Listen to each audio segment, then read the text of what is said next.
வணக்கம் எல்லாருக்கும். நான் கேரளா போன இந்த 6 மந்த்ஸ்ல அதிகமா போணும்னு ஆசைப்பட்ட ஒரு பிளேஸ் வந்துட்டு திருவனந்தபுரம் பத்மநாபசாமி கோயில். மார்ச் 21 வந்து திருவனந்தபுரம்ல இருக்க சில பிளேஸஸ ஒரு ஒன் டே ட்ரிப்பா நான் கவர் பண்ணியிருந்தேன். நைட்டு 12 அரவுண்ட் வந்துட்டு எர்ணாகுளம் டூ திருவனந்தபுரம் எனக்கு ட்ரெயின் இருந்துச்சு. நான் ஜென்ரலா தான் ட்ராவல் பண்ணேன். மார்னிங் திருவனந்தபுரம் அரவுண்ட் 5:00 ரீச் ஆயாச்சு. பத்மநாபசாமி கோயிலுக்கு நாங்க பிளான் பண்ண தரிசனம் டைமிங் வந்துட்டு 6:30 to 7:30. ப்ரோ டிப் என்னன்னா, நீங்க ஈஸ்ட் கேட்டுக்கு போயிட்டீங்கன்னா, உங்களுக்கு ரெஃப்ரெஷ்மெண்ட்டுக்கும் மித்த திங்ஸுக்கும் ஈஸிலி ஆக்சஸபிளா இருக்கும்.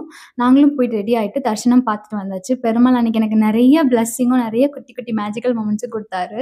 ரொம்ப சந்தோஷமா இருந்துச்சு. முடிச்சுட்டு வெளிய வந்தோன்னா, ஆட்டோஸ் இருக்கும். ஸோ அவங்க 1 டேக்கு இவ்ளோ சார்ஜ் பண்ணிட்டு இந்த பிளேஸஸ்லாம் கவர் பண்றேன்னு கூப்ட்டுட்டு போவாங்க.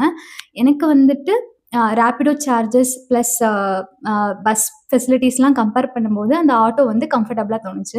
ஸோ நாங்க வந்துட்டு ஆட்டோ எடுத்துட்டோம். அவரு நெக்ஸ்ட்டு கூப்ட்டுட்டு போன பிளேஸஸ் தான் வந்துட்டு Bhagavathi Amman temple, Parasuramar temple, next ஒரு மேங்க்ரூவ் ஃபாரஸ்ட்க்கு கூப்ட்டுட்டு போனாரு. அத முடிச்சுட்டு Azhimala Shiva temple, next Kovalam beach.